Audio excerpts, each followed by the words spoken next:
तुम्हारे जितने भी तर्क हैं एक कमजोर, झूठा, खोखला जीवन जीने के समर्थन में, वो सारे तर्क कितने बेबुनियाद हैं। ये भी अगर कहते हो कि डरी हुई कमजोर जिंदगी जी रहा हूं अपनों की खातिर, तो मुझे बताओ ना, अपनों को भी तुमने क्या दे दिया आज तक?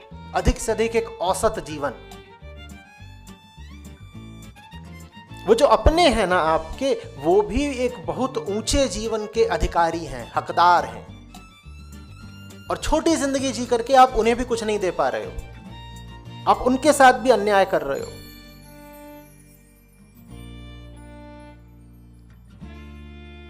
कोई तर्क नहीं चलेगा, सब मिथ्या है।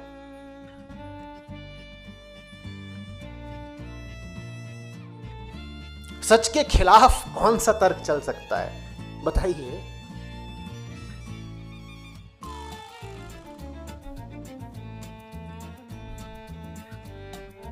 बस एक चीज है जो मैं प्रमाणित नहीं कर सकता, कोई भी प्रमाणित नहीं कर सकता,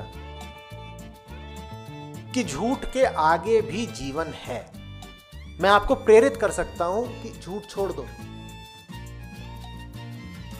लेकिन उसके आगे भी जीवन है और सुंदर, सच्चा, ऊंचा जीवन है, यह मैं प्रमाणित नहीं कर सकता। आप मांगते हो गारंटी, बोलते हो हाँ ये सब छोड़ छाड़ देंगे, बेकार जीवन जी रहे हैं, हमें भी पता है, लेकिन गारंटी दीजिए कि इसके बाद कुछ बहुत अच्छा मिल जाएगा। वो नहीं दे सकता। मैं तो बस आपको प्रेरित ही कर सकता हूं कि करके देखो, हो जाएगा। और पहले नहीं हो तुम कि मानव जाति में आप अचानक नए नए खड़े हुए हैं कि मैं अपनी सब झूठ को और कूड़े कचड़े को जलाऊंगा। मुझसे पहले तो किसी ने किया ही नहीं, आपसे पहले सैकड़ों हजारों लोगों ने ये किया है, और वही हैं जो जिए हैं, और उन्हीं के नाम से आज मानवता जिंदा है। आप पहले नहीं है। सही और सच्चे रास्ते पर आपसे पहले हजारों लाखों लोग चल चुके हैं। तो ये भी मत कहिएगा कि हम ही तुर्रम खां हैं क्या,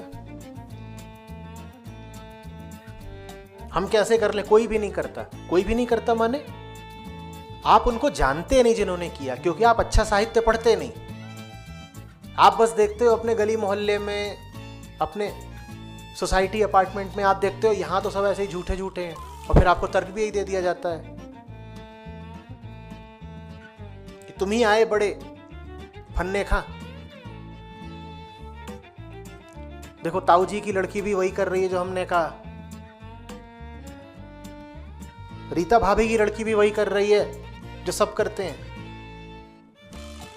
तुम ही उड़न परी निकलोगी। आप कहिएगा हम ही नहीं निकल रहे हैं उड़न परी, हमसे पहले हजारों लाखों निकल चुके हैं। बस आपका अज्ञान इतना है कि अच्छे लोगों के बारे में आपको पता नहीं, आपको सब घटिया ही लोगों की जानकारी होती है, तो आपको लगता है सब घटिया ही है। अगर मुझे जानकारी में ही जो 100, 200, 1000 लोग हों, वो सब एक ही तरह के हों, तो मुझे क्या लगेगा पूरी दुनिया इसी तरह की है ना? इसीलिए ऊंचा साहित्य पढ़ना चाहिए, ऊंची संगति रखनी चाहिए, ताकि आपको दिखता रहे कि नहीं बहुतों के साथ हुआ, सभी के साथ हो रहा है। जो भी कोई सही जीवन जीना चाहता है वो सफल हो रहा है, वो सब सफल हो रहे हैं, तो मैं भी सफल होऊंगा। और गलत जगह जियोगे, गलत लोगों की संगति रखोगे। 256 लोगों का व्हाट्सएप ग्रुप है, उसमें से 255 बिल्कुल एक ही तरह के हैं, हेलो जी, गुड मॉर्निंग जी, और बना दिए 2 फूल सुबह सुबह। ऐसे व्हाट्सएप ग्रुप में रहोगे तो वहां यही सुनने को मिलेगा कि संगति से अलग कुछ नहीं, संगति से ऊंचा कुछ नहीं। आपकी जैसी संगति आप वैसे ही हो जाओगे, उससे अलग आप नहीं हो सकते।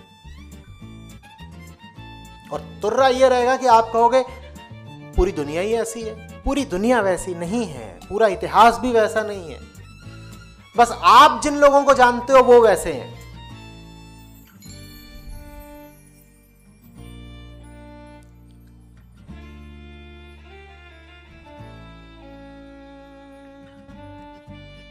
तो अपने तर्कों को थोड़ा काबू में रखिए।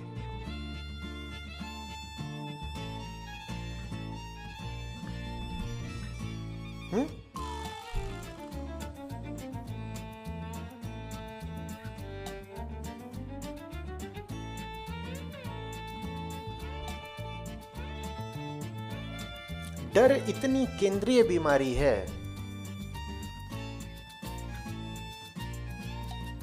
कि हमारे उच्चतम ग्रंथ भी ये नहीं कहते कि वो आपको मोक्ष दिलाने के लिए हैं, या वो आपके भीतर से मोह कम करने के लिए हैं, या क्रोध या काम कम करने के लिए हैं। वो भी ये कहते हैं कि वो आपके भीतर से डर कम करने के लिए हैं। हमारे चेहरों पे डर लिखा रहता है।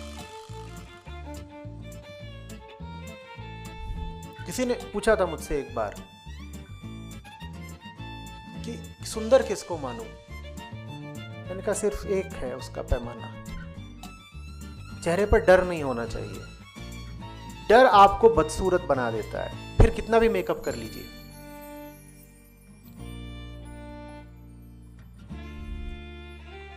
और जिसके चेहरे पर डर नहीं है वो सुंदर है। सौंदर्य की शायद इससे सटीक परिभाषा हो भी नहीं सकती। जहां डर नहीं है वहां सौंदर्य है।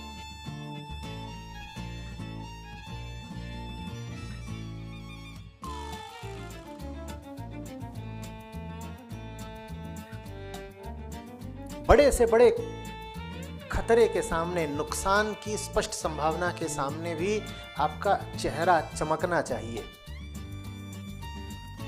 मूर्ख लोग नहीं आएंगे आपको मिस्टर इंडिया, मिस यूनिवर्स देने, लेकिन आप जानेंगे। और जो भी कोई ढंग का इंसान होगा वो जानेगा कि आपसे ज्यादा उस पल में खूबसूरत कोई नहीं।